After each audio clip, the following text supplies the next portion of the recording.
it chapter by chapter, one bite at a time. So many adventures and mountains we can climb.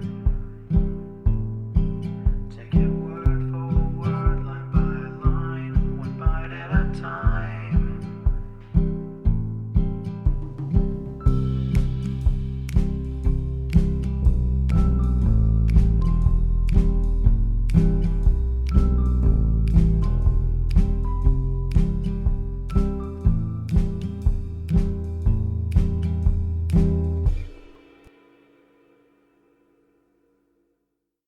Welcome to Bite at a Time Books, where we read you your favorite classics one bite at a time.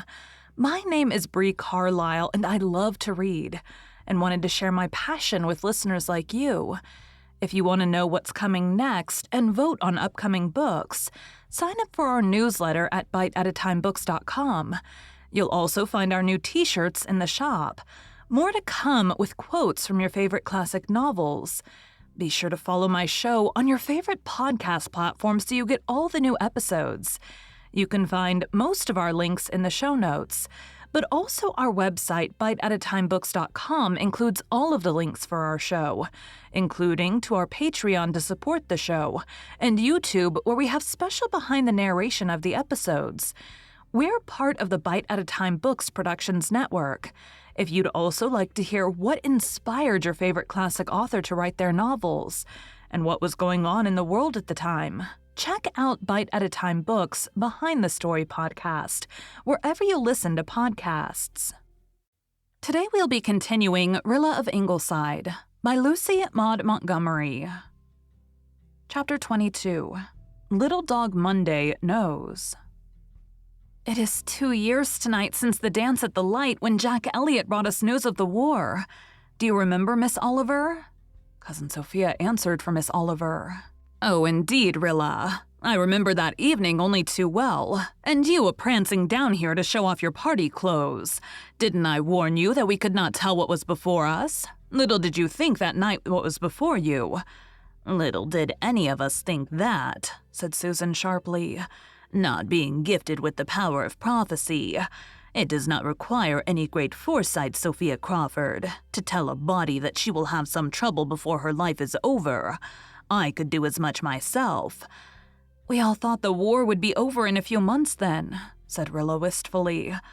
When I look back, it seems so ridiculous that we ever could have supposed it. And now, 2 years later, it is no nearer the end than it was then, said Miss Oliver gloomily. Susan clicked her knitting needles briskly. Now, Miss Oliver, dear, you know that is not a reasonable remark. You know we are just 2 years nearer the end, whenever the end is appointed to be. Albert read in a Montreal paper today that a war expert gives it his opinion that it will last 5 years more, was Cousin Sophia's cheerful contribution. It can't, cried Rilla. Then she added with a sigh, 2 years ago we would have said it can't last 2 years. But 5 more years of this? If Romania comes in, as I have strong hopes now of her doing, you will see the end in 5 months instead of 5 years, said Susan. I've no faith in foreigners, sighed Cousin Sophia. The French are foreigners, retorted Susan. And look at Verdun, and think of all the Somme victories this blessed summer. The big push is on, and the Russians are still going well. Why, General Haig says that the German officers he has captured admit that they have lost the war. You can't believe a word the Germans say, protested Cousin Sophia. There's no sense in believing a thing just because you'd like to believe it, Susan Baker. The British have lost millions of men at the Somme, and how far have they got? Look facts in the face, Susan Baker. Look facts in the face. They're wearing the Germans out. And so long as that happens, it does not matter whether it is done a few miles east or a few miles west. I am not, admitted Susan in tremendous humility, I am not a military expert, Sophia Crawford. But even I can see that, and so could you if you were not determined to take a gloomy view of everything. The Huns have not got all the cleverness in the world. Have you not heard the story of Alistair MacCallum's son Roderick from the Upper Glen? He's a prisoner in Germany, and his mother got a letter from him last week. He wrote that he was being very kindly treated, and that all the prisoners had plenty of food and so on, till you would have supposed everything was lovely. But when he signed his name, right in between Roderick and McCallum, he wrote 2 Gaelic words that meant all lies, and the German censor did not understand Gaelic and thought it was all a part of Roddy's name, so he let it pass, never dreaming how he was diddled. Well, I'm going to leave the ward a Hague for the rest of the day and make a frosting for my chocolate cake, and when it is made I shall put it on the top shelf. The last one I made I left on the lower shelf, and little Kitchener sneaked in and clawed all the icing off and ate it. We had company for tea that night, and when I went to get my cake, what a sight did I behold. Has that poor orphan's father never been heard from yet? Asked Cousin Sophia. Yes, I had a letter from him in July, said Rilla. He said that when he got word of his wife's death and of my taking the baby, Mr. Meredith wrote him, you know.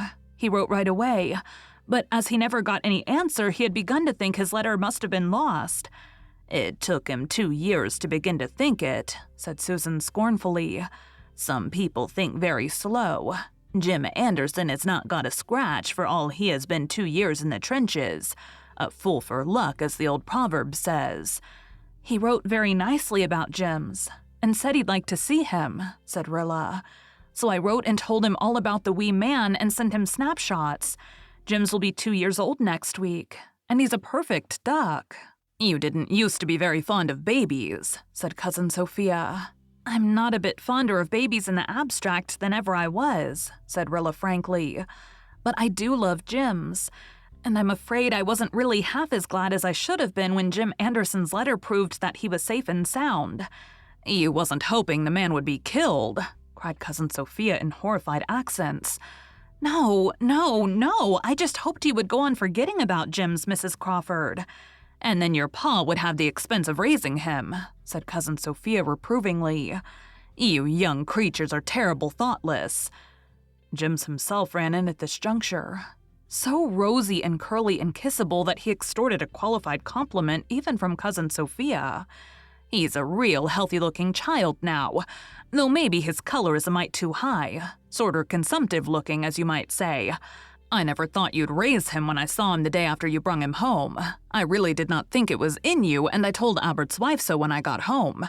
Albert's wife says she, there's more in Rilla Blythe than you'd think for, Aunt Sophia. Them was her very words. More in Rilla Blythe than you'd think for. Albert's wife always had a good opinion of you. Cousin Sophia sighed, as if to imply that Albert's wife stood alone in this against the world. But Cousin Sophia really did not mean that. She was quite fond of Rilla in her own melancholy way. But young creatures had to be kept down. If they were not kept down, society would be demoralized. Do you remember your walk home from the light 2 years ago tonight? Whispered Gertrude Oliver to Rilla teasingly. I should think I do, smiled Rilla. And then her smile grew dreamy and absent. She was remembering something else. That hour with Kenneth on the sandshore. Where would Ken be tonight? And Jem, and Jerry and Walter, and all the other boys who had danced and moonlighted on the old Four Winds Point that evening of mirth and laughter. Their last joyous, unclouded evening. In the filthy trenches of the Somme front, with the roar of the guns and the groans of stricken men for the music of Ned Burr's violin, and the flash of star shells for the silver sparkles on the old blue Gulf. 2 of them were sleeping under the Flanders poppies. Alec Burr from the Upper Glen, and Clark Manley of Lowbridge. Others were wounded in the hospitals. But so far nothing had touched the Manse and the Ingleside boys. They seemed to bear charmed lives. Yet the suspense never grew any easier to bear as the weeks and months of war went by. It isn't as if it were some sort of fever to which you might conclude they were immune when they hadn't taken it for 2 years, sighed Rilla. The danger is just as great and just as real as it was the first day they went into the trenches. I know this, and it tortures me every day, and yet I can't help hoping that since they've come this far unhurt, they'll come through. Oh, Miss Oliver, what would it be like not to wake up in the morning feeling afraid of the news the day would bring? I can't picture such a state of things somehow, and 2 years ago this morning I woke wondering what delightful gift the new day would give me. These are the 2 years I thought would be filled with fun. Would you exchange them now for 2 years filled with fun? No, said Rilla slowly. I wouldn't. It's strange, isn't it? They have been 2 terrible years, and yet I have a queer feeling of thankfulness for them, as if they had brought me something very precious with all their pain. I wouldn't want to go back and be the girl I was 2 years ago, not even if I could. Not that I think I've made any wonderful progress, but I'm not quite the selfish, frivolous little doll I was then. I suppose I had a soul then, Miss Oliver, but I didn't know it. I know it now, and that is worth a great deal, worth all the suffering of the past 2 years. And still, Rilla gave a little apologetic laugh, I don't want to suffer anymore, not even for the sake of more soul growth. At the end of 2 more years, I might look back and be thankful for the development they had brought me to. But I don't want it now. We never do, said Miss Oliver. That is why we are not left to choose our own means and measure of development, I suppose. No matter how much we value what our lessons have brought us, we don't want to go on with the bitter schooling. Well, let us hope for the best, as Susan says. Things are really going well now, and if Romania lines up, the end may come with a suddenness that will surprise us all. Romania did come, and Susan remarked approvingly that its king and queen were the finest-looking royal couple she had seen pictures of. So the summer passed away. Early in September, word came that the Canadians had been shifted to the Somme front, and anxiety grew tenser and deeper. For the first time, Mrs. Blythe's spirit failed her a little. And as the days of suspense wore on, the doctor began to look gravely at her and veto this or that special effort in Red Cross work. Oh, let me work, Gilbert, she entreated feverishly. While I'm working, I don't think so much. If I'm idle, I imagine everything. Rest is only torture for me. My 2 boys are on the frightful Somme front, and Shirley pores day and night over aviation literature and says nothing. But I see the purpose growing in his eyes. No, I cannot rest. Don't ask it of me, Gilbert. But the doctor was inexorable. I can't let you kill yourself, Anne girl, he said. When the boys come back, I want a mother here to welcome them. While you're getting transparent, it won't do. Ask Susan there if it will do. Oh, if Susan and you are both banded together against me, said Anne helplessly. One day the glorious news came that the Canadians had taken Courcelette and Martinpuich, with many prisoners and guns. Susan ran up the flag and said it was plain to be seen that Haig knew what soldiers to pick for a hard job. The others dared not feel exultant. Who knew what price had been paid? Rilla woke that morning when the dawn was beginning to break, and went to her window to look out, her thick creamy eyelids heavy with sleep. Just at dawn, the world looks as it never looks at any other time. The air was cold with dew, and the orchard and grove and Rainbow Valley were full of mystery and wonder. Over the eastern hill were golden deeps and silvery pink shallows. There was no wind, and Rilla heard distinctly a dog howling in a melancholy way down in the direction of the station. Was it Dog Monday? And if it were, why was he howling like that? Rilla shivered. The sound had something boding and grievous in it. She remembered that Miss Oliver said once when they were coming home in the darkness and heard a dog howl, "When a dog cries like that, the angel of death is passing."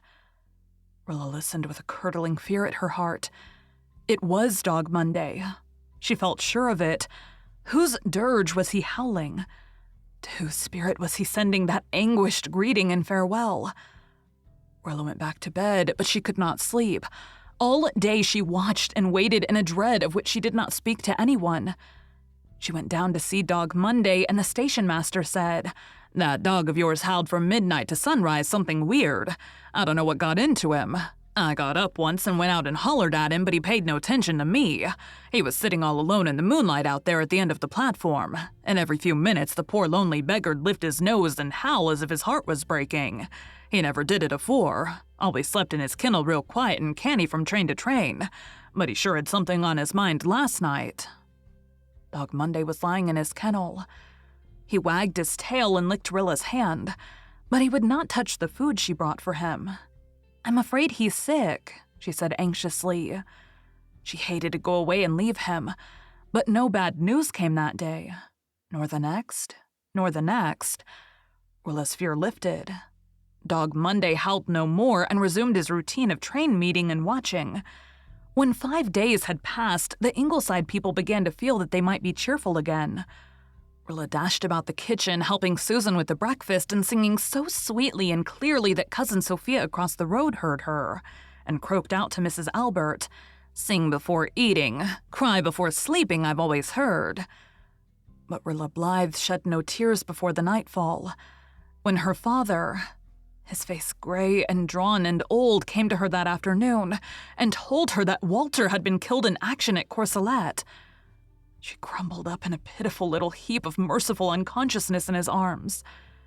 Nor did she wake into her pain for many hours. Thank you for joining Bite at a Time Books today, while we read a bite of one of your favorite classics. Again, my name is Bree Carlile, and I hope you come back tomorrow for the next bite of Rilla of Ingleside. Don't forget to sign up for our newsletter at biteatatimebooks.com and check out the shop. You can check out the show notes or our website, biteatatimebooks.com, for the rest of the links for our show.